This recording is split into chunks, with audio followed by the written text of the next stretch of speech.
Hello, everybody. This is Lori. This is the first time that I'm working on this, so hopefully this does work out. I know a lot of you were like, you know what, we want to see your face. I don't know why, guys, but you know what? Here I am. This is me. I decided to come natural with no makeup and nothing.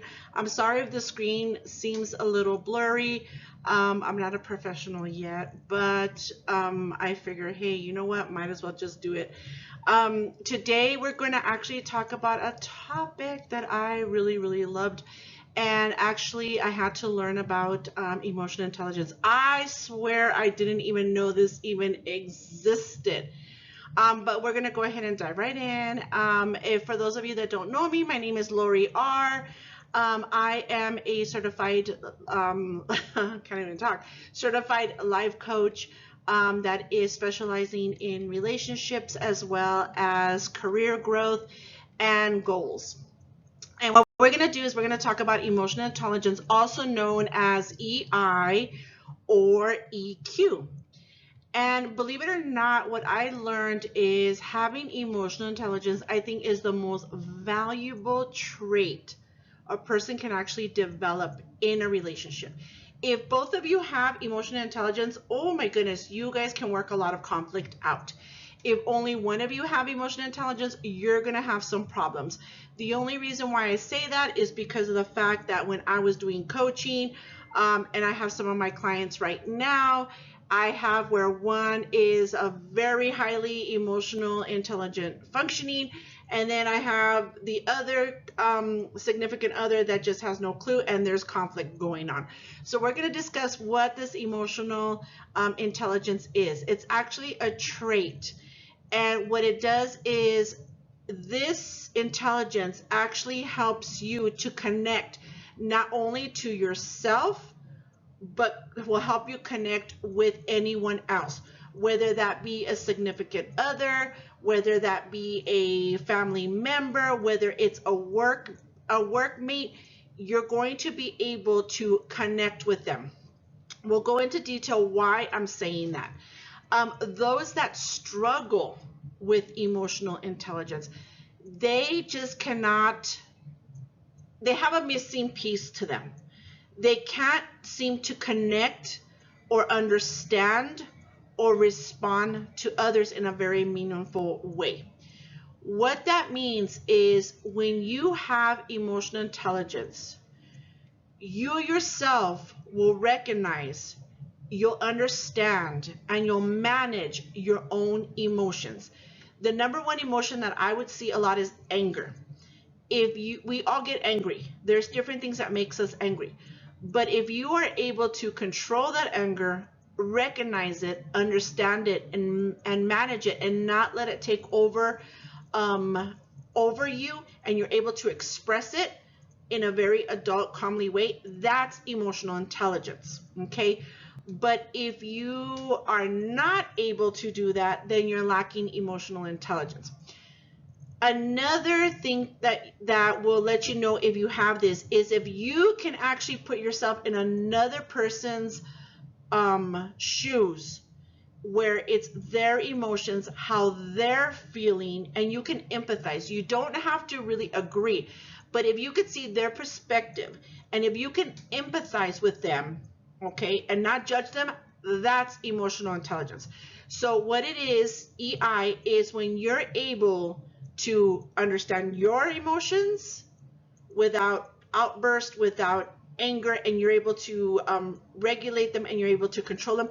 But you're also able to do that with your either significant other or with someone within your family member. Okay, that's what emotional intelligence is. Now, there are 5 key components to emotional intelligence. Number one is you have to be self-aware.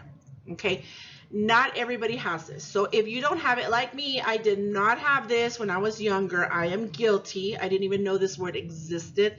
I didn't even know what this was.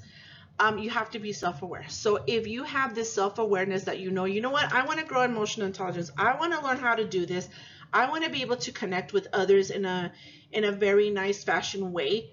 you can do it. Okay, so number one component is you have to make sure that you have self-awareness. And we talked about that in another podcast. Excuse me. Number two, you have to recognize that you know how to self-regulate. Okay. What that means is that you need to be able to manage those emotions, whether they're very high emotions, you need to be able to manage them in a very constructive, healthy way, not by impulsivity or in a destructive response. What that means is somebody can really piss you off and you're not going to go get a bat and go and start striking them or their car. That is impulsive. That is not having self-regulation, okay? Self-regulation is knowing that, first of all, let's go to self-awareness.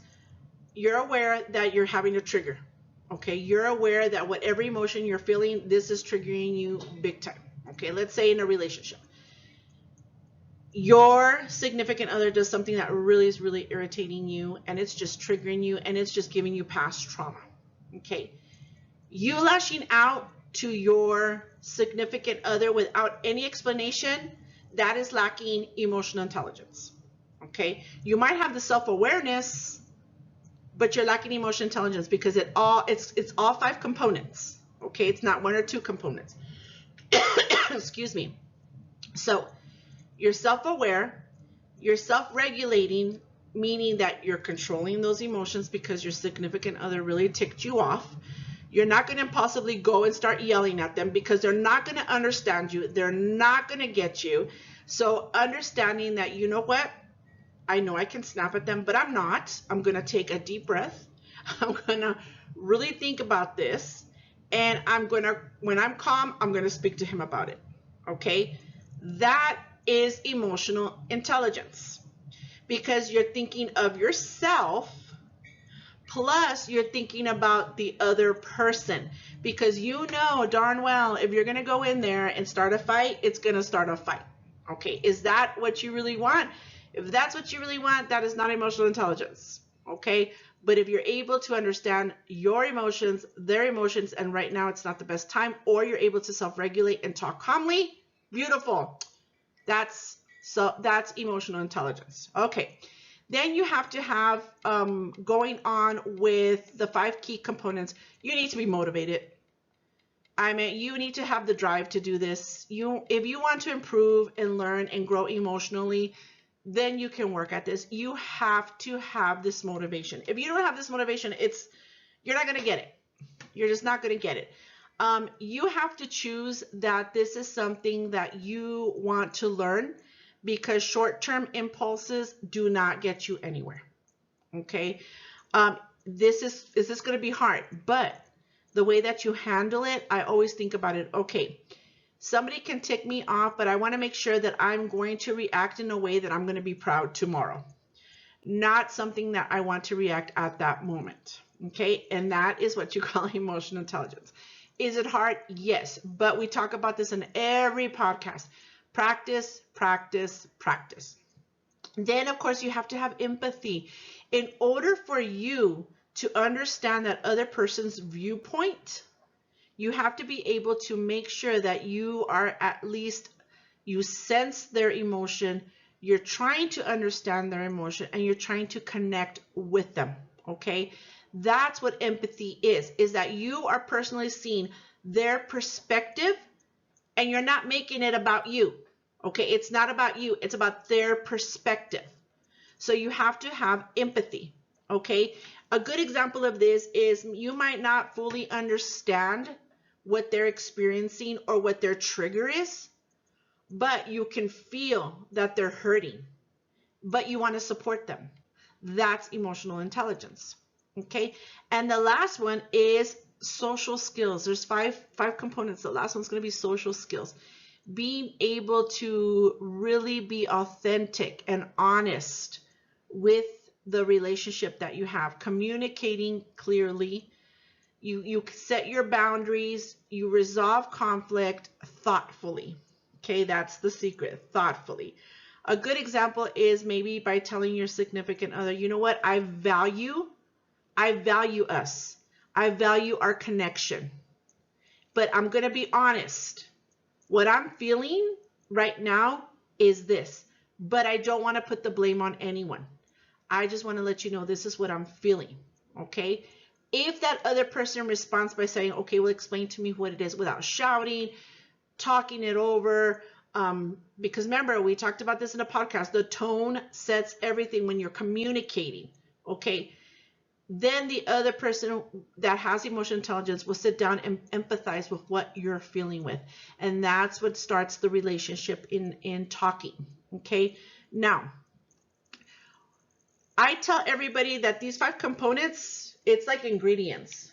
If you're missing one, it's not going to work. You need to do all 5 for them to work, okay? It's like putting a cake together. If you're missing the eggs, it's not going to come up. If you're missing the flour, it's not going to come up. You got to use these 5 components all together in order for it to work. Now, why does this really matter? Well, guys, it matters because this is your relationship. You want to make things work? This is about you. Whether it's your significant other, whether it's your husband, your wife, the person that you're dating, it matters because it's for you. It's for you and the person that you love. Okay, you want a lot. What I saw a lot in a lot of my clients today, and when I was doing my certification, I saw a lot of people that did not have emotional intelligence, and what I saw a lot is they misread a lot of things. Like one couple, one stated something, I totally understood her, but the mate didn't, totally took off on the separate direction of what she was trying to accomplish or what she was trying to communicate. Okay, he totally misread it, and he would just dismiss the emotions. He would just dismiss her.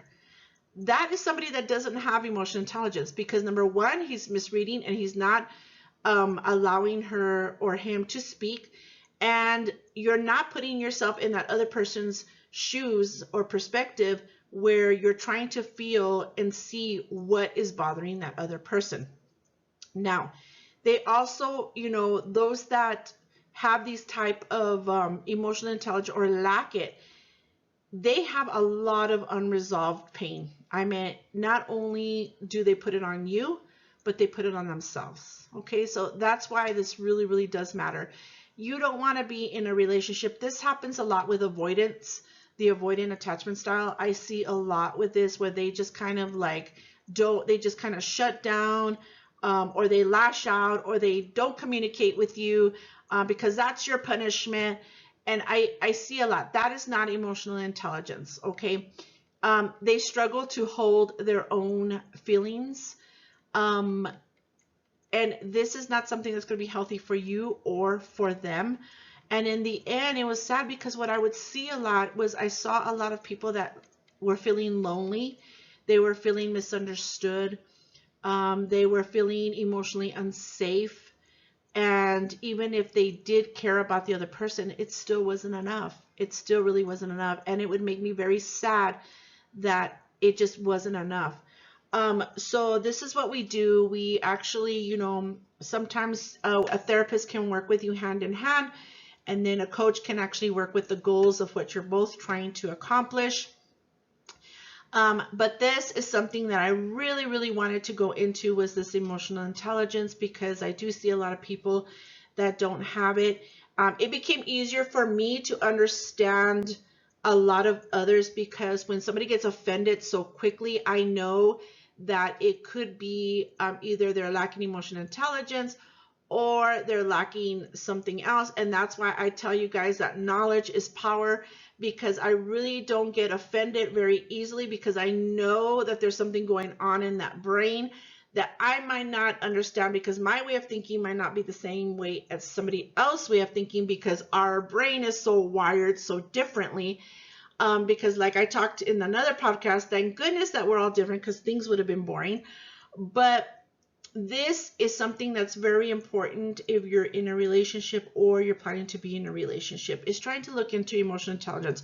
I really encourage you guys to really look that up and really get to know a little bit more about it. It is a wonderful trait to have. You will blossom in work, in relationships, in your family life, in your own life. If you have emotional intelligence, you will blossom. If both of you want to work on emotional intelligence, you're both going to blossom. Life's going to be so much more easier. This is something that I had to learn in my 2 years that my late husband, when I went to therapy for 2 years, that's another thing I learned was about emotional intelligence. So it kind of became easier and easier. And that's why we kind of clicked and we connected, because we were both working on that. So we understood it.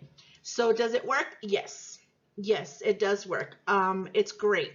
I'm going to go ahead and end it with that. If you guys have any other topics that you guys want me to discuss, I'm getting a little bit of emails on where people wanted to talk about their specific situation. I have no problem with that. We can bring up some stuff in the topic, and of course it'll be all confidential. If you guys feel free to send me an email, I will put my website as well as my email on this PowerPoint or this podcast, so that you guys can go ahead and get a hold of me if you guys want to discuss something in detail.